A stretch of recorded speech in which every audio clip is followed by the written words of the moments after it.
Magandang umaga sa inyo lahat. Maring Danisu.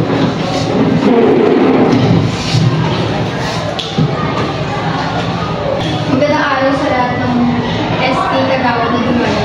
Ngayong araw ay isasagawa natin ang ating pagpupulong sa Sangguniang Kabataan. Upang masimulan ito, tayo ay hinihintay. Walang tumigil para sa ating panalalaan. Diyos Ama, maraming salamat po sa pagbibigay ng araw na ito upang sa aming pagpupunta. Diyos Ama, sana po ay magabayan kami sa mga bawat araw sa mga sa pagpupunta. Maraming salamat.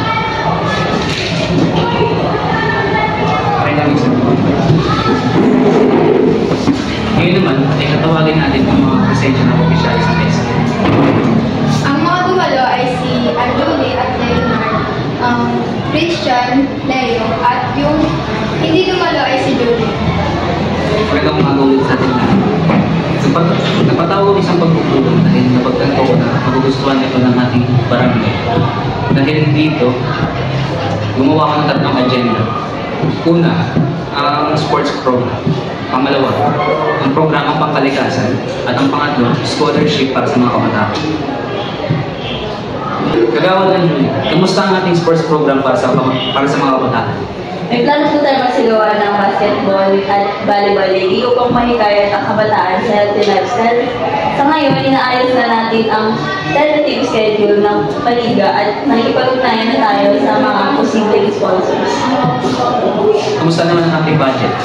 Sa ating budget, kinakailangan natin ng pondo para sa uniforme, papremyo, at sa renta sa venue kung kinakailangan. Inaasahan ko po ang suporta ng lahat para sa pagpapakalat ng impormasyon tungkol sa liga at pagkuha ng mga sponsors. Napakagandang programa ito. Dapat na tayo maglagay ng oras sa palaro upang hindi lumagpas sa curfew. Halimbawa, ang unang game ay 6 hanggang 7 at ang pangalawang game ay 7:30 hanggang 8:30. May katanungan pa ba kayo about sa ating sports program? Kung gano'n, muna tayo sa pangalawang agenda ng programang kapaligiran. Blair, ano ang plano natin para sa programang pangkalikasan? Sa dating na linggo, nagkasating ng buhay magkakaroon tayo ng kapag-ugnayan sa DNR at sa mga piling lugar sa ating agrikultura na may mga seeds na pwede natin itanim sa ating lugar. At sa mga community po lang natin mga kabataan ay kapag-ugnayan din po tayo para magkaroon sila ng awareness sa ating kalikasan at ano yung kalagahan nito sa buhay natin, lalo sa kanila. Talagang mahalaga ang ganitong mga proyekto. Bukod pa dito, dapat nating mapakalam ito sa ibang mga platforms tulad ng social media, Facebook, YouTube, o mga naman.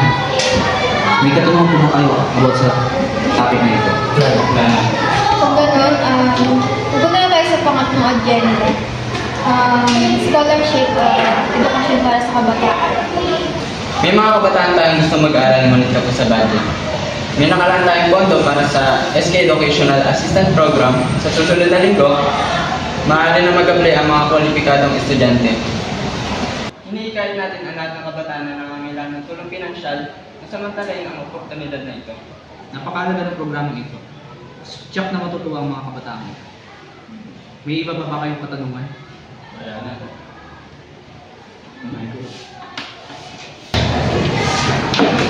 Bago natin tapusin ang ating pagpupulong, narito ang buod ng ating mga napag-usapan ngayong araw. Una, sport program. Magkakaroon ng basketball at volleyball liga kasalukuyang inaayos ang schedule at sponsors. Pangalawa, kalikasan at pamalaga sa kapaligiran.